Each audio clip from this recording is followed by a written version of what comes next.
There is a moment in The Wizard of Oz when the fire dies down, the smoke clears, and the great and powerful Oz turns out to be just a nervous man behind the curtain. Oh, pay no attention to that man behind the curtain. 2025 felt like that moment. We watched a sitting defense secretary try to rebrand his department as the Department of War, reciting the Lord's Prayer over military imagery like it was a war cry. We watched the state of Louisiana use the blunt force of the law to plaster the Ten Commandments onto public school classrooms. And we watched politicians who spent years shouting about free speech suddenly float the idea of labeling political dissent as terrorism.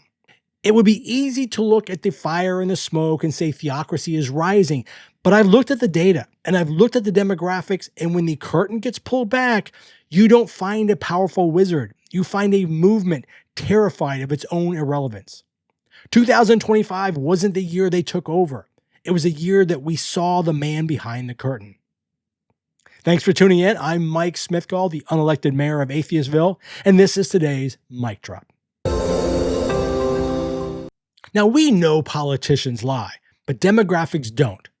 In one episode, I discussed the massive 17-point drop over a 10-year period in the number of Americans who say religion is important to their daily lives. Now, a drop that big, that fast, doesn't happen by accident. It happens because millions of people are quietly looking at what's being offered in the pews and deciding they just don't want any part of it. But the real story isn't just that the people are leaving, it's how they are leaving. We analyzed the zombie church phenomenon in a recent episode, and new research from 2025 shows that religion dies in a very specific sequence. Starts out with participation, and then importance, and finally belonging. First, people stop showing up, then they stop caring, and finally, usually years later, they drop the label altogether. Right now, we are seeing the panic in the religious right because they can see the participation numbers consistently falling. They know the pews are empty, and they know the youth groups are shrinking. And this context changes how we view their political aggression. When you have the people, you don't need to force your religion onto classroom walls. You don't need to pass laws like Louisiana's HB 71 to mandate scripture in schools. You only do that when you realize you've lost the culture, you've lost the argument, and your only tool you have left is the blunt force of the state. The aggressive Christian nationalism we saw this year wasn't a flex, it was a flinch. The most glaring example happened down in Florida, my home state. We watched the exact same political movement that enforces strict abortion bans, claiming sanctity of life and state authority over bodies, suddenly discover the absolute sanctity of bodily autonomy when it comes to vaccines in schools. We heard the Surgeon General of Florida invoke the God's will to say the state couldn't possibly mandate a measles vaccine mere months after the state mandated that women must carry pregnancies to term, regardless of their own will. And as we discussed in that episode, they ended up in this very awkward position where they're defending the freedom for viruses while denying freedom for women. It revealed that bodily autonomy isn't a principle to them, it's a prop. It's a phrase they pick up when it's useful and they drop it the moment it gets in the way of their theology. We saw the same thing with free speech. When Pam Bondi told a Katie Miller podcast audience that the Justice Department would target hate speech and then threaten to label domestic political movements like Antifa, which stands for anti-fascist, as terrorists, the mask came all the way off. The same people who spent years crying about censorship on Twitter were suddenly eager to use the Department of Justice to silence their critics, which, ironically, is exactly what fascists do. They prove they don't actually care about the First Amendment, they only care about their own microphone. Then there was the spectacle of Pete Hegseth. We watched a cabinet secretary try to rebrand the Department of Defense as the Department of War.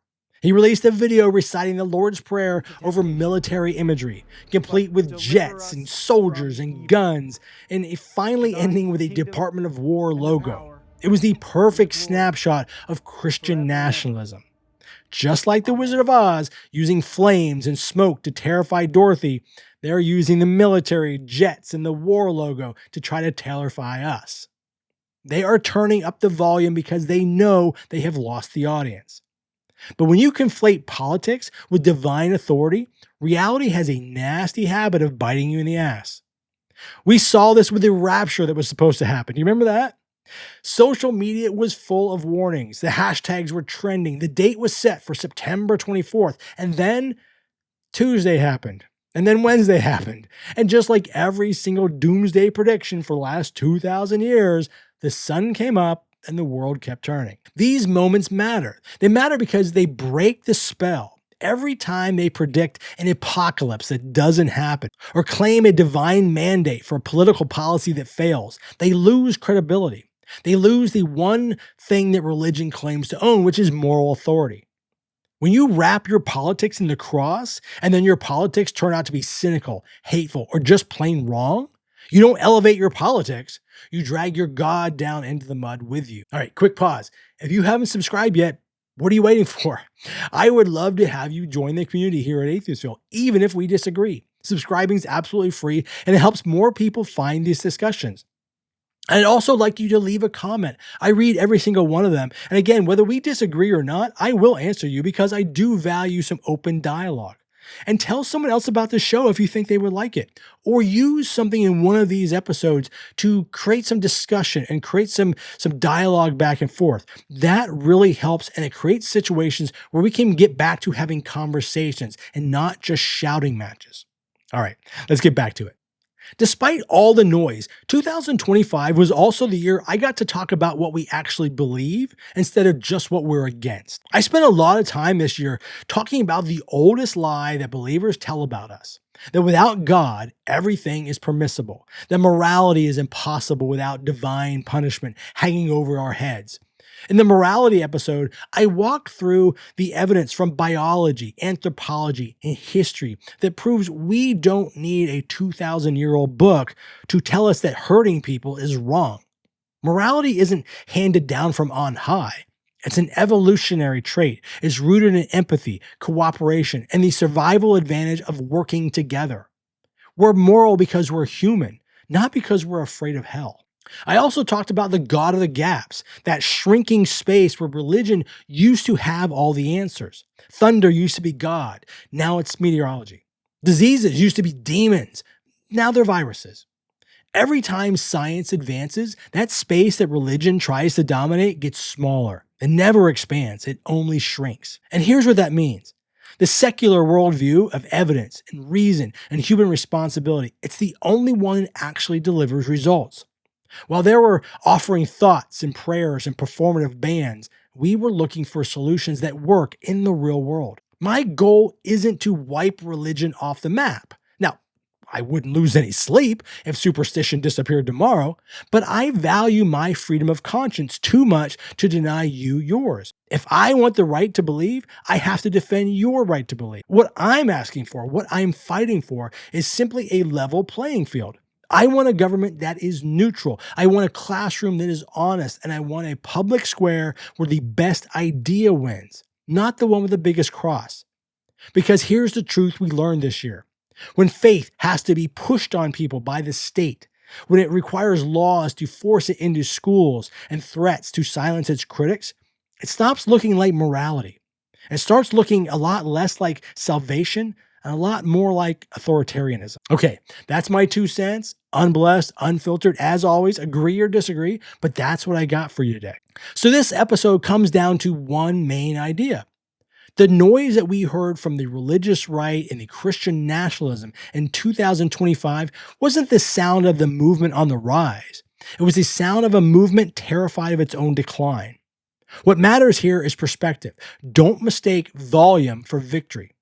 As we discussed in the zombie church episode, the long middle we are living through is uncomfortable, but the curtain has already been pulled back. We know what's back there, and it's a lot smaller than it looks like on TV. All right, I'm Mike Smithgall. Thanks for tuning in. I'll catch you on the next one. Hey, I really hope you enjoyed today's show. Before you go, make sure you like and subscribe to the show and tell a friend. It really helps us grow. If you'd like more great content from us, be sure to check us out right here on YouTube. You can also find us wherever you get your podcasts and check out our blog at atheistville.com. Until we talk again, remember reason and compassion go a very long way.